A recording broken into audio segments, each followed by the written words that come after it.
let's talk about why all financial advice is contextual. But let's focus primarily on decumulation strategies for retirees. See, retirement is often seen as the finish line, but in reality, it's just the start of a different chapter of your life.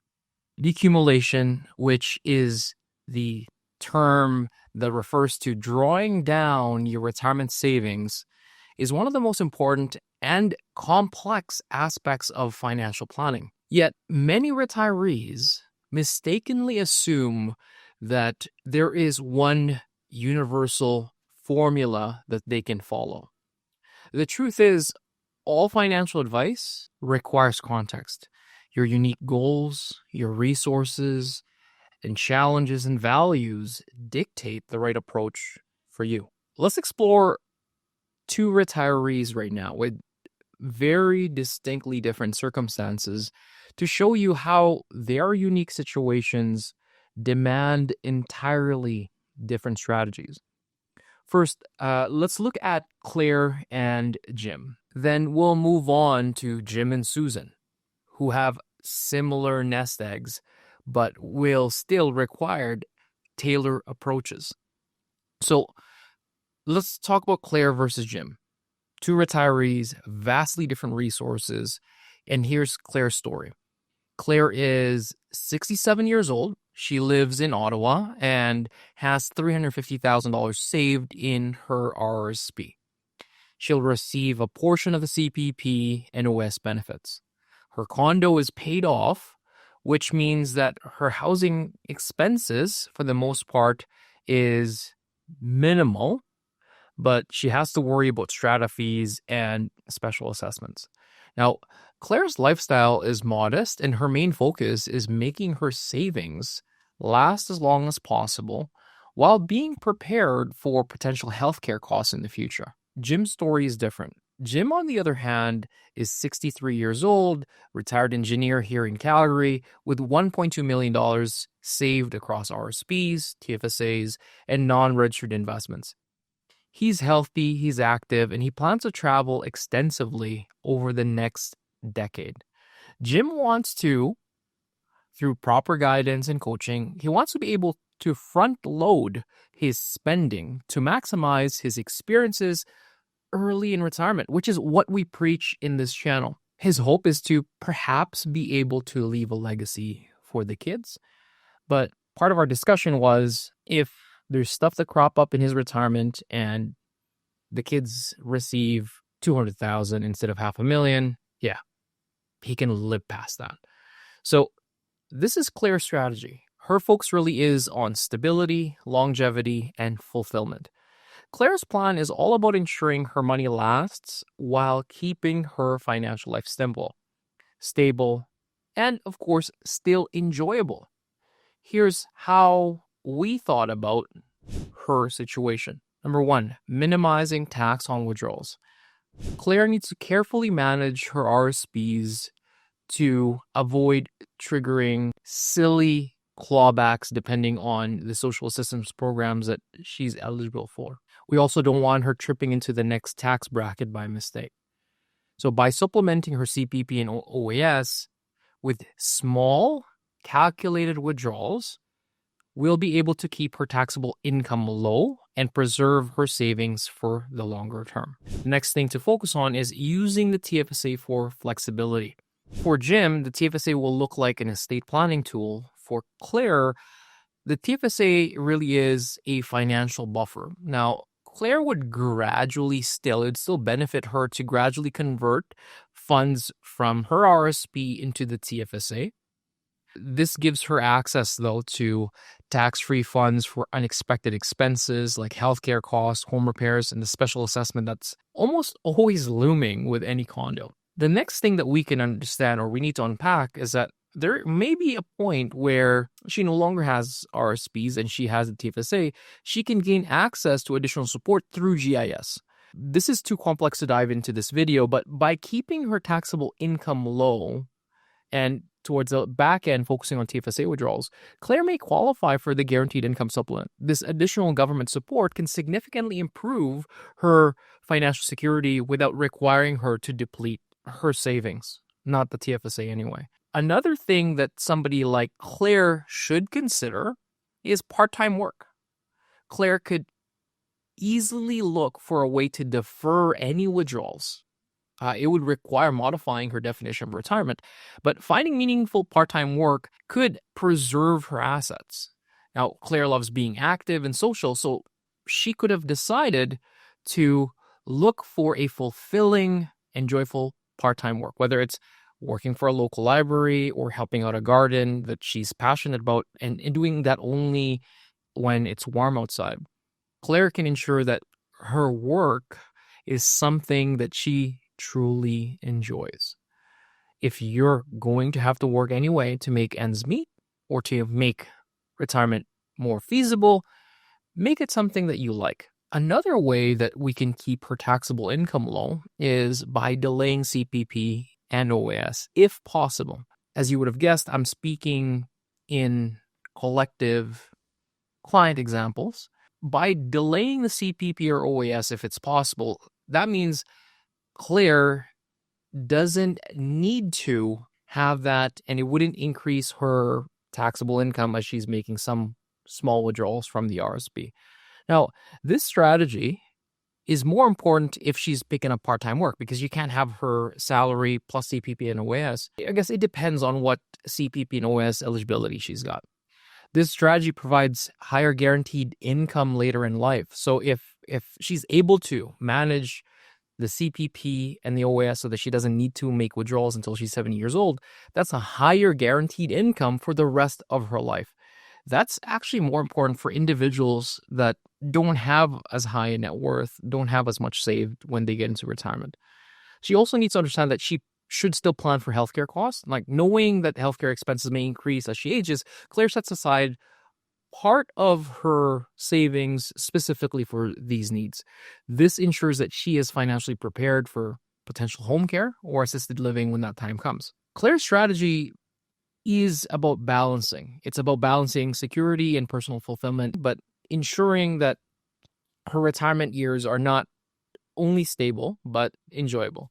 Now let's move on to Jim. Jim should focus on flexibility and early spending. If Jim is flexible about what estate he can leave behind, he should reflect on his desire to enjoy retirement while he's still healthy and while he's still active, and focus on front-loading the spending. Let's talk about goals-based funding here for a second. If you've dealt with any corporate finance before or pension planning, this is similar to liability-based funding, but let's go to goals-based funding. Gym savings should be allocated based on specific retirement goals. I already have videos in the channel talking about cash flow and talking about how the old way of dealing with retirement is broken. I don't need to get into that now. Just watch this video. See, he should set aside travel and adventures as a goal. Portions of his income in the first 10 years should be earmarked to travel. Then there's also the lifestyle or the base spending fund. This covers the essential living expenses, providing steady, predictable income. And the reason why we want to make sure this is separated is the survival stuff, that lifestyle stuff, needs to continue until he's 90 or 100, really for as long as he's alive. But the travel, that can be peeled back 5 years in, 10 years in, and you should also look at this for one-off expenses. Really watch that video talking about cash flow. A big focus for him should be about optimizing taxes. Now, with savings spread across multiple accounts, RSPs, TFSAs, and non-registered, Jim's withdrawals can be looked at to minimize taxes early or minimize taxes over time. For him, because he was flexible about the estate, he prioritizes tax-free withdrawals from his TFSA early in retirement and pushes back the RSP withdrawals until he's forced to do that with a RIF. This means that in the first 5 years, the first decade of retirement, his taxable income is very, very low. And he's doing this while he is front-loading fun and spending. Jim's plan includes higher spending the first 10 years to fund his travel, his hobbies. This approach ensures that he can enjoy life while he's still actually active without compromising long-term financial stability. I don't know about you, but I don't want to go to the pyramids on a wheelchair. So here's where this gets a little bit different with Claire. He needs to balance risk and growth. See, while Jim's short-term funds are conservative, he still needs to make sure that the rest of his portfolio is invested for growth. This should address this concept that as soon as you enter retirement, a lot of people treat that as a finish line. If you're 65 today, very strong odds that you need to remain as an investor for another 25 years. So by keeping that in mind, this allows him to capitalize on market gains while ensuring that his immediate cash flows are covered. And this is met by planning his spending, planning his withdrawals. Jim's strategy ensures that he gets the most out of his early retirement while still giving a chance for the future. Now, you might be thinking, okay, well, obviously they're different because this person had 350,000, this person had 1.2. Let's compare Jim with his twin sister, Susan. Exact same age, exact same upbringing. They both have $1.2 million saved. Their financial resources, as far as we're concerned, is identical.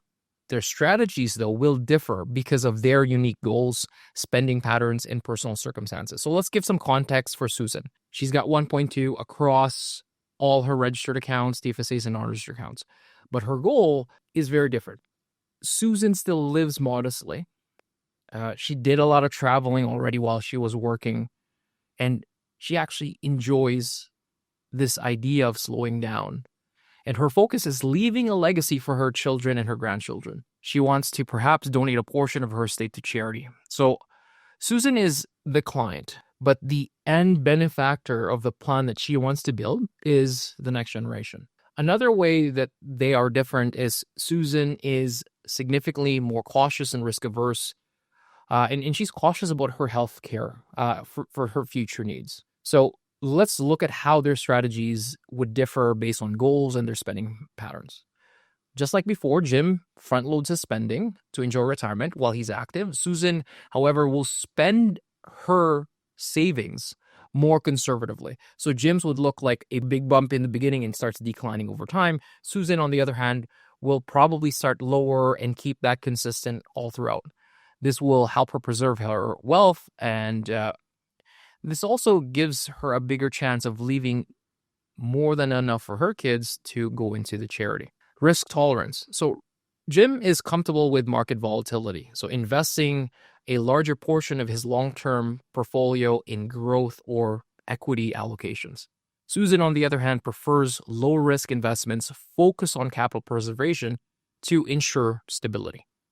As far as the tax strategies are concerned, Jim minimizes taxes in the short term to maximize spending for money, for travel. Now, Susan, because of her wish to preserve a larger estate and leaving a larger after-tax estate, she'll focus on reducing the taxes to her heirs. That will dictate the strategies that they would select. Now, health and longevity. Jim assumes he'll live a long, healthy retirement, but he still wants to live it up today. Susan plans on potentially buttressing her plan so that she can sustain the cost of long-term care later and not have that erode the estate. For Jim, as long as he has his fund, he still has assets. If the healthcare cost later eats away from what the kids will get, he's okay. So again, I'm not giving you outcomes here, but I'm sharing contextual considerations. So here's the takeaway on this. You and your neighbor could have the exact same financial assets, but context should still shape every decision. Claire and Jim, super different.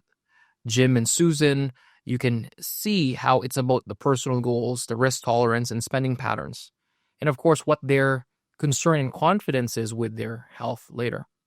So this is why generic advice like withdrawing 4% of your savings annually doesn't work for everyone, whether it's stretching your nest egg, front-loading the fund, or preserving wealth for the future generation. The best financial advice is rooted in your life. The best way for you to do this is to really take agency, to be your own money hero, to represent your interests when you're having conversations with your financial advisor. Don't let the financial planning software dictate how you're going to live your life.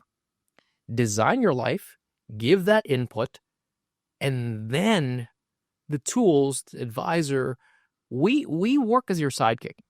We're just here to model what you're thinking is possible and give you the cost, the pros and cons of one decision versus the other. See, retirement planning is as unique as you are. It's as unique as your DNA. Your decumulation strategy should reflect your goals, lifestyle, your personal challenges, not mine, not somebody else's, not your siblings. If you're approaching retirement and you want to create a plan that works for you, look for a fee-for-service financial planner in your area. Somebody that can help you craft a strategy tailored to unique circumstances that revolves around your values. Because when it comes time to your retirement, context isn't just important. It's everything. It's how you get started. If you want to work with us, we're here in Calgary. My office is right in Lower Mount Royal on 17th Avenue. We also work with clients all over Canada. Digitally, via Zoom, you'll meet me just like this. So if you want to have a conversation to clarify your cash flow, to clarify the values that we want to make sure you put ahead before the spreadsheets, book a complimentary meeting with us. And we will help you learn more about yourself so that you can create a plan that addresses the things that should shape your life, should shape retirement, and ultimately should shape your financial decisions. Until next time, my name's Hervin. Don't forget to subscribe, like, and follow us in our social channels. See ya. God bless you. Don't forget to be your own money hero. Happy planning, happy retirement. Bye.